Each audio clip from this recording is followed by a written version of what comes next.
President General ow'ekibiina ekya Democratic Party atulaga nti kikyagenda mu maaso okukola wali eri ekyankwanzi n'ab'ekibiina ekya NRM kiri ku mulamwa era muggumivu bulungi nnyo mu bigendererwa bye. Jjukira nti nno ye takomye ku kyakubanga minisita mu kabinenti ya Mwami Museveni nga yetulabye nga kibeerako mu biseera ebiyise emabega abo bava ku ludda oluvuganya gavumenti nga bakolaganye ne gavumenti ya NRM wabula n'ekifo eky'obwa sipiika kyagala wabula okwenyigira kwa Norbert Mao ekyankwanzi n'okufuna alipoota ezitulaga nti wandibaawo owa opposition omulala agenda maaso okubanga abeerayo newankubadde ennaku ziri mu kuggwaayo tannaba kubanga ategeerekekwa oba kubanga alabwako kikuleetera okubuuza oba ebyafaayo ebiri mu kweddiŋŋana wano mu byobufuzi by'eggwanga erya Uganda.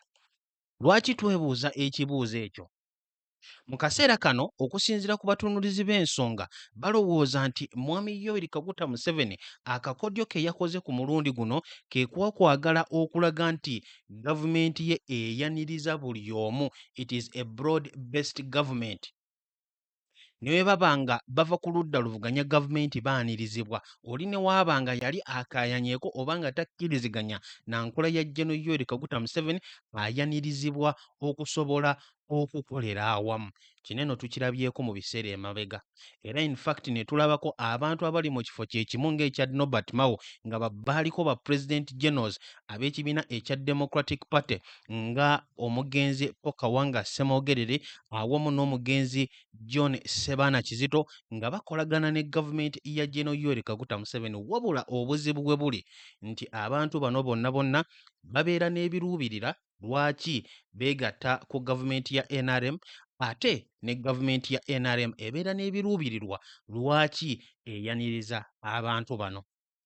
Mu alipoota gye tugenda okutunulamu Dr. Kizza Besigye yavaayo okukuba ttooki mu nsonga zino. Jjukira nti nno Dr. Kizza Besigye newankubadde okumala emyaka 25 agenze maaso okuwakanya gavumenti ya Mwami Museveni naye ate y'omu ku abo abaalwana mu lutalo olwa 1980 paka 1986 era okumala ebbanga n'aweereza mu bifo eby'enjawulo ebya gavumenti ya Mwami Yoweri Kaguta Museveni. Kaakati ensonga eno Dr. Kizza Besigye yavaayo okugiwandiikako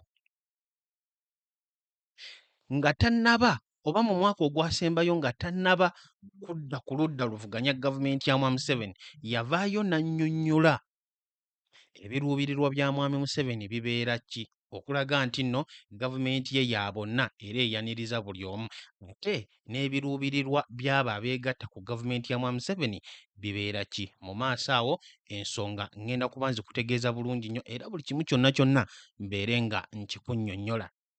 Wabula okusookera ddala tugenda kutunuulira ebigendererwa ebya Norbert Mao. Omwami ono bukyanga avaayo okulangira nti agenda kwesimbawo ku ky'obwa sipiika wa palamenti alina ensonga z'agenze mu maaso okukulembeza. Alina ebyo by'avuddeyo okukoonako nga ku ludda olumu bimulabisa nga oboolyawo yayinza okubeera omununuzi wa palamenti okulaba ng'esobola okuddamu ensa naye ate ku ludda olulala ye kennyini n'abeera nga yeekontana olw'ensonga nti akaseera akamu Norbert Mao ono yali avuddeyo okuwolereza Right Honorable Anita Anet Among mu kaseera omwaka gwa 2024 ng'ensi yonna oba eggwanga lyonna limwekyukidde nga bamulangira obulyake awamu n'okubulankanya ensimbi y'omuyo w'omusolo. Kakati mu kaseera kano kyamaze okutegeerekeka okusinziira ku biki omukyala Right Honorable Anita Anet Among bye yavuddeyo okwogera gye buvuddeko ennaku ntono nnyo emabega ng'agamba nti Norbert Mao yasusse w'alina okukoma newankubadde NRM erina cooperation agreement n'ekibiina kye ekya DP tekitegeeza nti ate asukke mu luggya abeere nga yeeyongerayo mu kisenge. Kino kyalaze nti mu kaseera kano omukyala Anita Among ali ku bunkenke era enkambi ye yeeraliikiridde ki ekiyinza okubeera emabega wa Norbert Mao okwanirizibwa chairman w'ekibiina General Yoweri Kaguta Museveni gwe tulabye enfunda eziwererako ddala ng'alaga nti ali ku ludda lwa Right Honorable Anita Anet Among. Bino byonna gw'awuliriza era alaba omukutu ogwa Point Media UG bye biri mu kugenda mu maaso era empiki ziri mu kutambuzibwa obuzannyo buli mu kulukibwa ate kirabika nga n'enkwe eziri mu kuteekebwateekebwa. wano ku Point Media UG ensonga zonna we tuzikutuukizaako era nja kusaba obeere nga osigalawo. Ekyo nno kinzikiza nandiyagadde okuba nga nkubuuzaako osiibye otya osuze otya wonna wonna osinzidde okuba nga otugoberera olunaku olwaleero lwa Mande. Ennaku z'omwezi 13 tuli mu mwezi gwa kuna omwaka 2026 bulijjo wano yetusinziira okutuusaako ensonga. Kyenkusaba kyokka genda maaso obeere ng'osubscribinga, teekako notification bell, likinga, sharinga ate commentinga tubeere nga tutambulira wamu bulungi nnyo. Kakati nga tutandise n'olutabaalo lwa Norbert Mao ne Right Honorable Anita Anet Among, tutegeezezza nti nno ngenda kunnyonnyola ekigendererwa ky'aba NRM ku mulundi guno ekyabaleetedde okuba nga balaga nti baaniriza abo abali ku ludda oluvuganya, kubanga kino kyali tekibeerangawooko ekyokuba nga waliwo omuntu okuva ku ludda oluvuganya okugenda mu retweet ya NRM ekyankwanzi, era kyakanze abantu bangi nnyo bwe kyategeerekeseeko nti Norbert Mao yayitiddwa. Wabula Norbert Mao naye ali mu kukozesa omukisa guno nga bwe kisoboka okwongera okukakasa ensonga ye eriki. Olunaku olw'ejjo Norbert Mao yavuddeyo n'ateekayo obubaka buno ng'agamba nti greetings from Kyankwanzi, my foot is firmly on the gas pedal and there is no reducing the pressure. This is not about me. It is about the issues that need to be addressed on merit as earlier guided. Those who were lying to the public that the race was closed now stand corrected. Uliriza. Norbert Mao agamba nti abalamusaako mwenna okuva Ekyankwanzi aggumidde era ekigere akitadde ku muliro era tewagenda kubeerawo kukendeeza ku pressure kwonna kwonna. Wabula agamba nti kino tekiri ku ye, kiri ku nsonga ezeetaaga okukolebwako okusinziira ku nkola ennungi nga bw'azzenga agayidinga. Era agamba nti eri abo bonna ababadde balimba Bannayuganda nti olwokaano luno olw'ekifo ky'obwa sipiika lwaggalwawo dda, kaakati batereezeddwa. Bakitegedde nti naye alimu eggumba era ensonga agenda kuba agitwala mu maaso. Yayongeddeyo obubaka obulala ng'agamba nti after 30 years it is time for an inclusive, transparent and comprehensive review of the constitution. Jjukira nti no Norbert Mao mu kaseera kano ye Minister of Justice and Constitutional Affairs era okumala ebbanga avuddeyo okubuulira enjiri ey'okuba nga okutereeza mu ssemateeka okuleetawo enkyukakyuka awamu n'okutuula okwogera kye kigenda okuyambako okuleeta enkyukakyuka ey'emirembe wano mu ggwanga erya Uganda. Kakati Norbert Mao agamba nti oluvannyuma lw'emyaka 3 akaseera katuuse ak'okulaba nga buli omu ayanirizibwa, wabeerewo obwerufu awamu n'okutegeera okw'amaanyi okwa ssemateeka w'eggwanga. Nevertheless, this is not the time for piecemeal constitutional changes. Agamba nti mu kaseera kano tekyetaagisa kuleetawo nkyukakyuka ez'abo abaagala okulya oba abo bannakigwanizi mu ssemateeka w'eggwanga. Agamba both parliament and the executive agree on this. Era parliament n'aba executive kinene bakyekkiriziganyako. Agamba the Ministry of Justice and Constitutional Affairs through the Law Reform Commission has compiled a rack of constitutional reform proposals, including the extended tenure of the National Assembly. But the timing of the constitutional reforms is a political process requiring political will. We expect that the process will not get stalled in the next 5 years. Mao agamba nti Ministry of Justice and Constitutional Affairs gy'akulemberamu ng'eyitira mu Law Reform Commission baamaze dda okuteekateeka proposals zaabwe ze baagala okuleeta mu constitutional reform, ng'omwo mwe muli n'okwongezaayo ekisanja ekya National Assembly.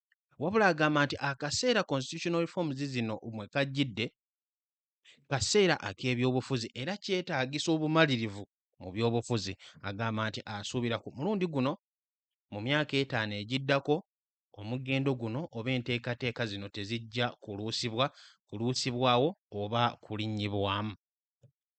Oyo ye Norbert Mao. Ekigendererwa kye enjiri ye ebbanga lyonna ebadde yakusomesa nkyukakyuka era gy'alowooza nti yeegenda okuleeta okukyuka kw'eggwanga erya Uganda.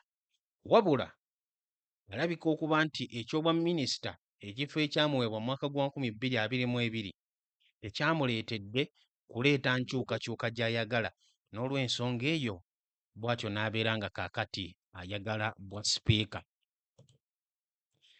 Kino nno kye kigenda okututwala mu alipoota gye nkutegeezezzaako mu kutunuulira ddala biki ekiri emabega kw'okuba nga Nobert Mao yakkiriziddwa okugenda e Kyankwanzi n'okutandika okuleega ekifuba.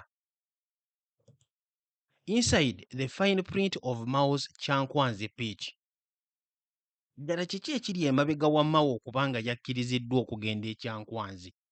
Alipoota eno gye tugenda okutunulamu era nja kukusaba sooka okkakkane n'okukkakkana, sa bulungi nnyo tubeere nga tutegeera ensonga nga bw'etambula. Wuliriza tutandika bwe tuti.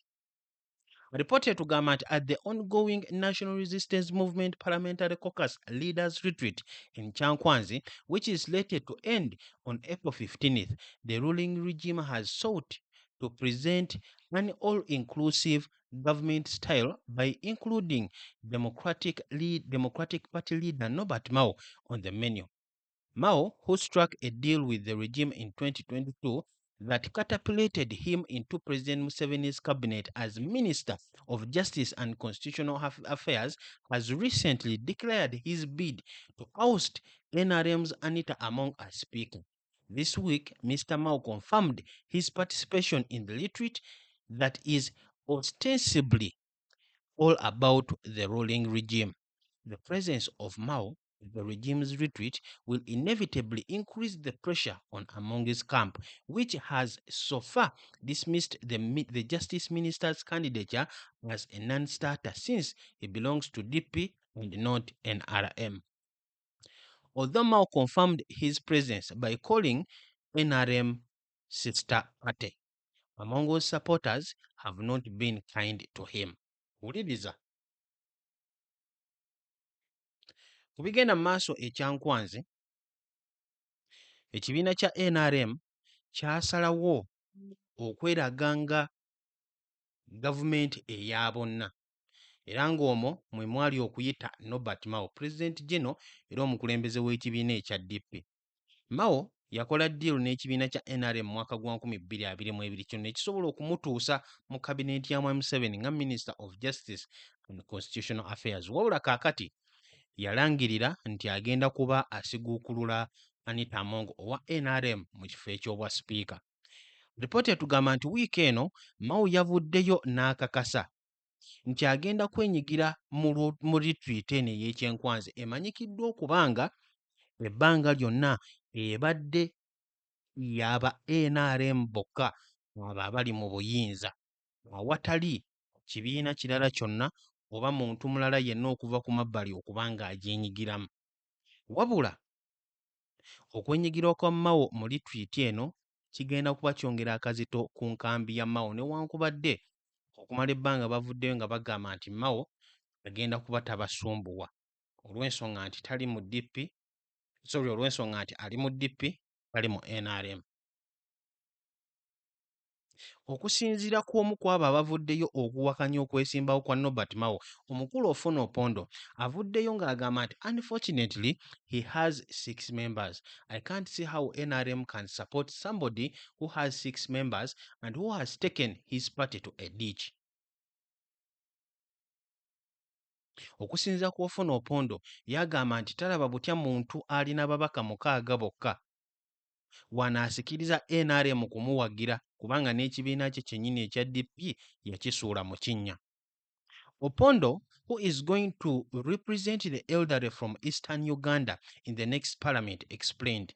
As if it wasn't enough, Opondo, who has been very vocal in supporting Anita Among's efforts to retain the speakership, emphasized that the memorandum of understanding that Mao keeps waving as a mechanism of soliciting support from the regime was a pact between him and President Museveni, not the NRM. Oponda agenda maaso ng'ategeeza era ng'akkaatiriza nti memorandum of understanding endagaano eyakolebwa wakati wa Mao ne Museveni, Mao jjajja awujja eri buli omu nga bw'agezaako okusaba obuwagizi bwa NRM yakolebwa wakati w'abantu babiri, Mao ne Museveni so si ne DP. Era Oponda agenda mu maaso ng'ategeeza I don't think the cooperation agreement is enough. Yagamba nti endagaano eno temala. There is nothing new that Noble Mao is going to bring to the table. Tewali kipya Mao kyagenda kuleeta ku mmeeza. I have seen him speak as if he is the political heir of the late Jacob Oulanyah. I have seen someone speak about balancing the boat. Mao can't tell NRM how to balance the boat. We are the ones in charge. We are the ones going to determine how to balance the boat. Bw'otunuulira ebigambo by'ofuna Opondo talina bigambo biwoomu yadde eri Nobert Mao era amulabula ng'agamba amulaba yeeyogeza nga omusika wa Jacob Oulanyah omugenzi. Yeeyogeza ku ky'okuba nga NRM yeetereeza. Opondo agamba nti Mao tasobola kugamba NRM kwetereeza kubanga be bali mu buyinza era be basalawo butya bwe beetereeza na butya bwe beetetenkanya. And we are going to balance the boat first of all by ensuring we have a disciplined and loyal speaker from the NRM.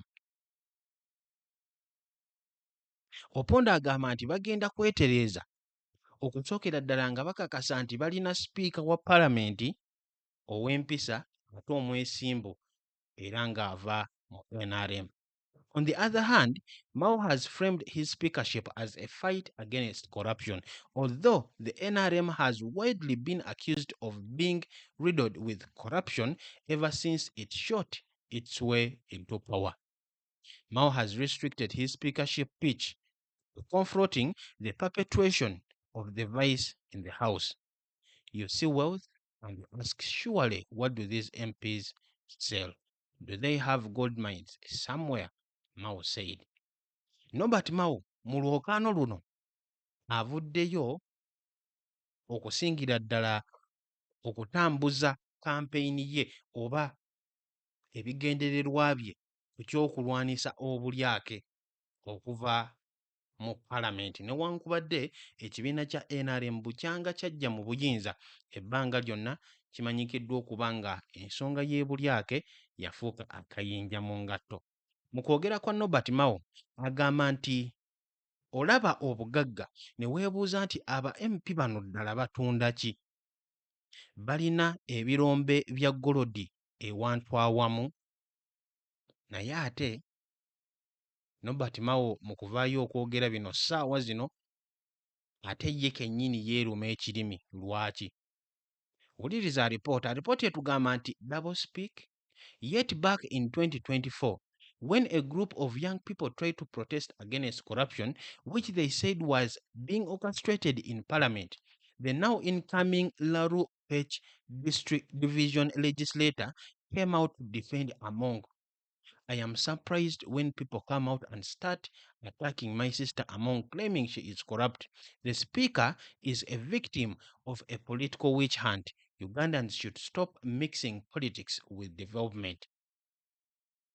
Mu kaseera kano Norbert Mao wavaayo okugamba nti ali mu kulwana okukomyawo ekitiibwa mu palamenti era ayagala okulwanisa obulyake kikuleetera okwewunya kubanga mu mwaka gwa 2024 abavubuka ku mikutu emitimbagano we baavaayo okukomerera Anita Among ku nsonga ey'obulyake, Norbert Mao kennyini yavaayo okumulwanirira ng'agamba nti yeewuunya abantu bwe bavaayo okutandika okulumba sesita we Among nga bagamba nti mulyake kubanga sipiika ali mu kubonerezebwa olw'okuba olw'ebyobufuzi. Era Mao n'ategeeza bannayuganda balekerawo okubuzaabuza ebyobufuzi n'ensonga ez'enkulaakulana. The protests by young people, largely organized on social media, were triggered after reports emerged that Among had spent 3 billion Ugandan shillings in foreign travels across 6 months.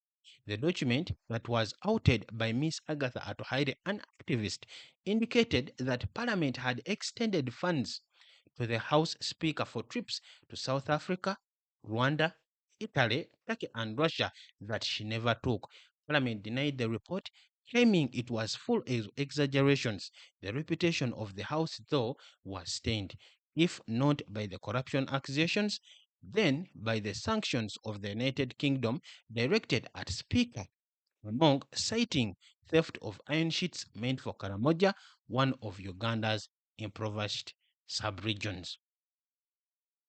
Abavubuka abato bwe baavaayo okwekalakaasa era ne bategeeza nti Anita Anet Among yalya ensimbi y'omuwoomusolo biliyoni 3 mu nsimbi ezaamuweebwa okutambula mu mawanga ne gy'ataagenda okusinziira ku biwandiiko ebyateekebwayo Agatha Atuhaire, omulwanyirizi w'eddembe ly'obuntu, yalaga nti Anita Among mulyake, wabula Palamenti n'evaayo ne yeegaana alipoota ezo ng'etegeeza nti zaali ziri mu kukisussa.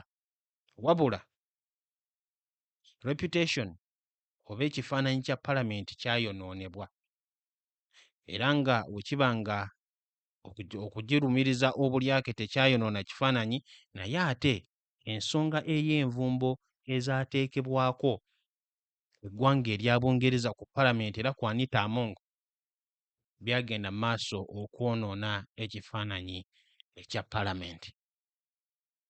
Anita Among ye yavaayo n'ategeeza nti ebyo byamuteekebwako olw'okuba amawanga Western countries gaali gamuli mu kumulwanisa olwa Palamenti okuyisa Anti-Homosexuality Act, etteeka erigaana ebisiyaga mu ggwanga erya Uganda.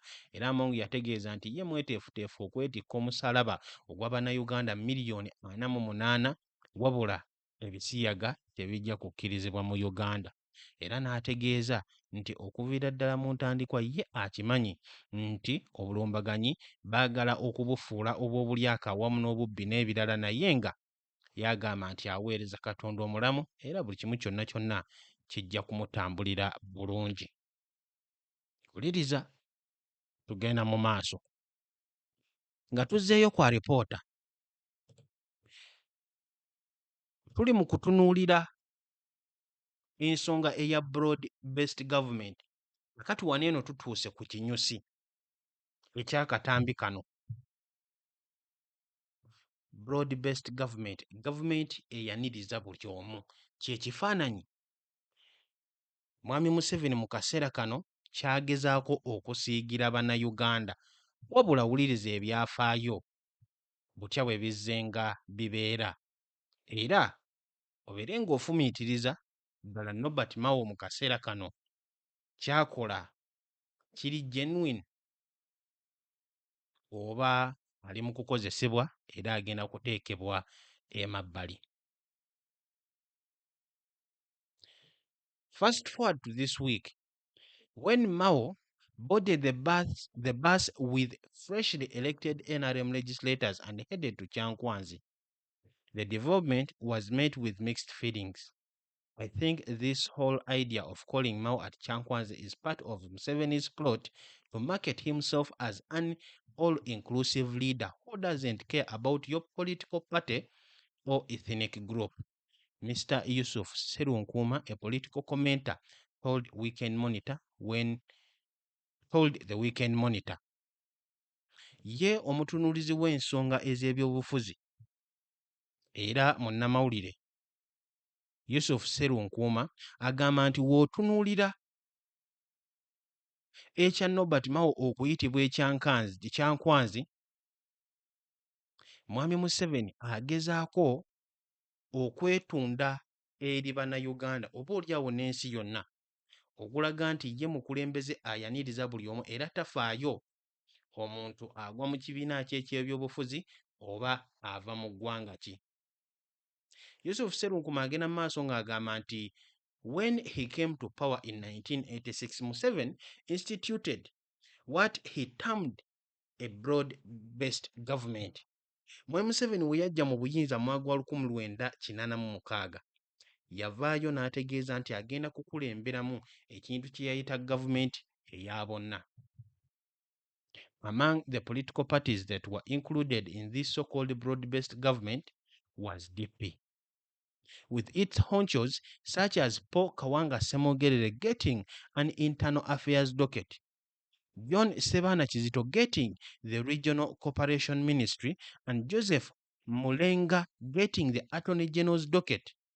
Dr. Kizza Besigye, who was at the time part of the NRM, said the broad-based government was based on dishonesty. Kakati wano owulirizawo bulungi nnyo. Mwami Museveni ng'azze yategeeza nti agenda kwaniriza buli omu, era ekimu ku bibiina eby'obufuzi ebyenyigidde ennyo mu kwegatta ku gavumenti ya Mwami Museveni kye kibiina ekya Democratic Party. Abantu abawererako ddala okuva mu DP beegasse ku gavumenti ya Mwami Museveni, okwo nga kwe kuli abamu ku bassenkagale nga Paul Kawanga Ssemogerere eyafuna ekifo ekya Internal Affairs mu kabinenti ya General Museveni, abantu nga Sebana Kizito eyafuna ekifo ekya Regional Cooperation Ministry, awamu ne Joseph Mulenga eyafuulibwa Attorney General. Wabula Dr. Besigye nga bino byonna bwe byabeererawo yali mu kibiina ekya NRM, yategeeza nti ekigendererwa kino ekya gavumenti ey'awamu kyasinziirirwa ku butali mazima oba ku bulimba. Ye Dr. Kizza Besigye agamba nti Mwami Museveni okulaga nti ayaniriza buli omu, tewaaliwo mazima yadde n'akatini. Era okusinziira ku bimu ku ebyo Dr. Besigye bye yavaayo okuwandiika, alipoota etulaga bino wammanga. Wuliriza.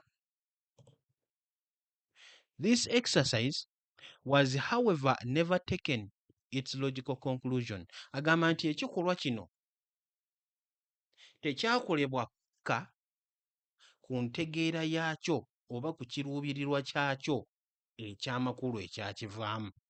It would appear that once the leaders of the political parties were given good posts in the NRM government, their enthusiasm for the discussions waned and the process eventually fizzled out.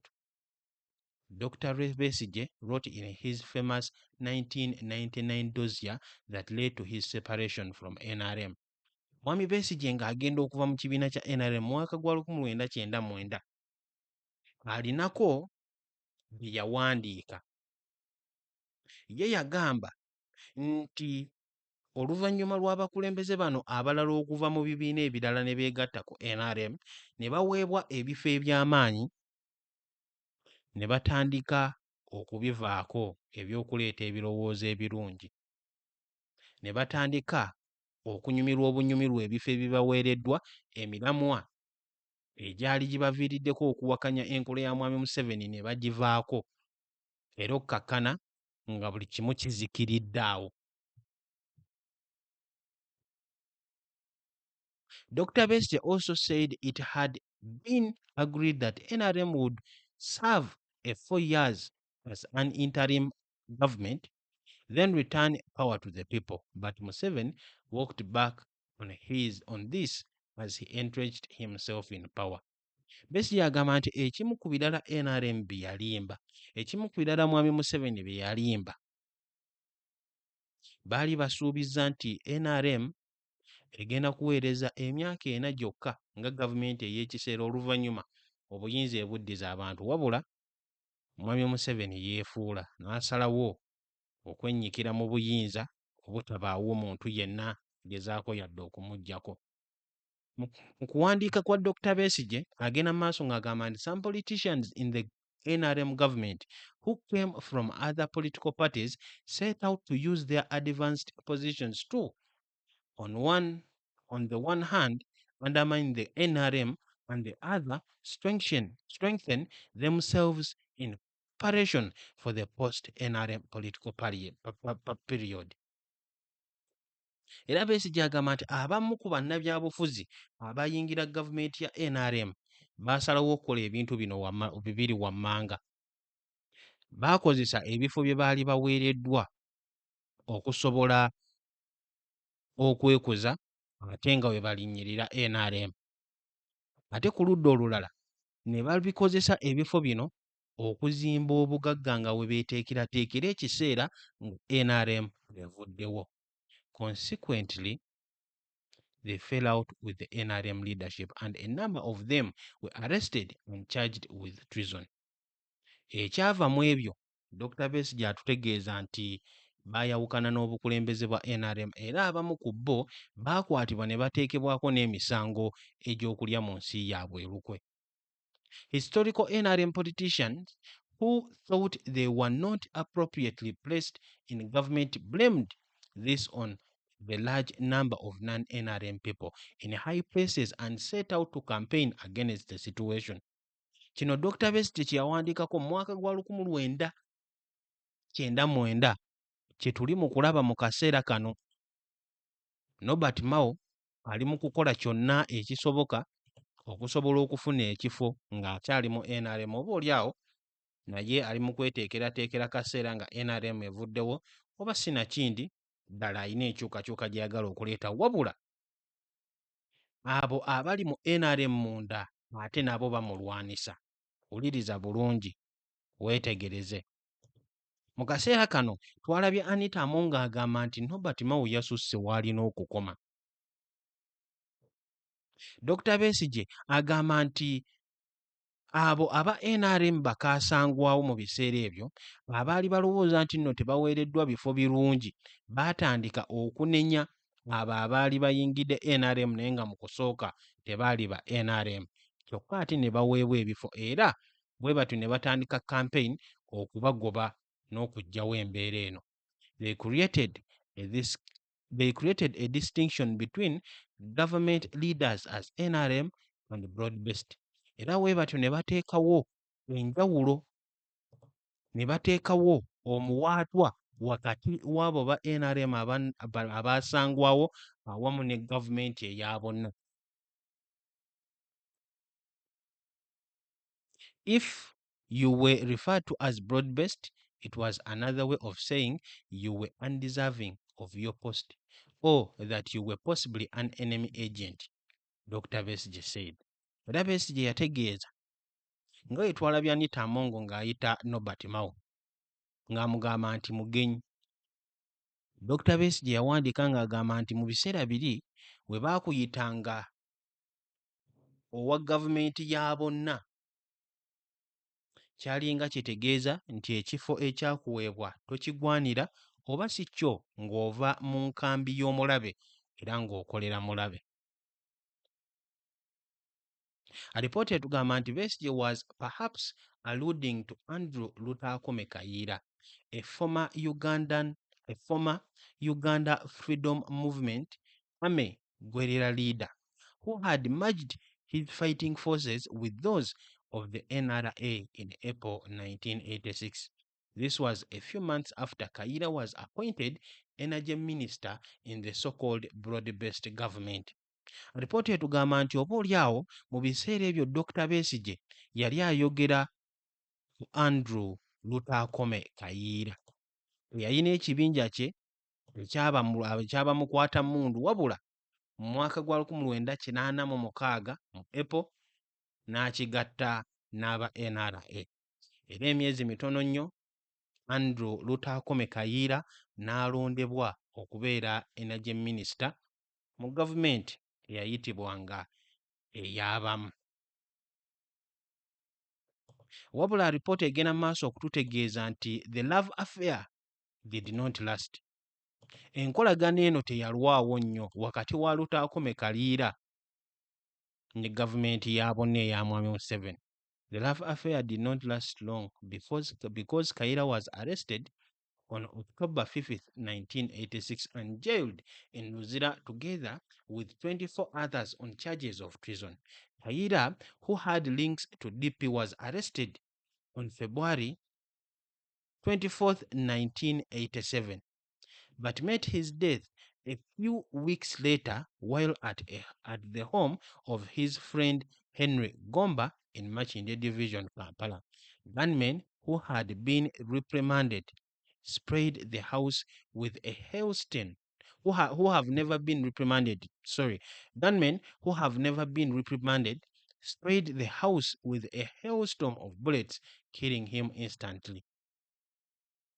Lutaakome Kayiira ng'amaze oba nga kimaze okulaga mbu alina enkolagana ne gavumenti ya bonna eya Mwami Museveni, ate ebbanga ttono nnyo eryayitawo n'akwatibwa n'ateekebwako emisango egy'okulya mu nsi ye olukwe.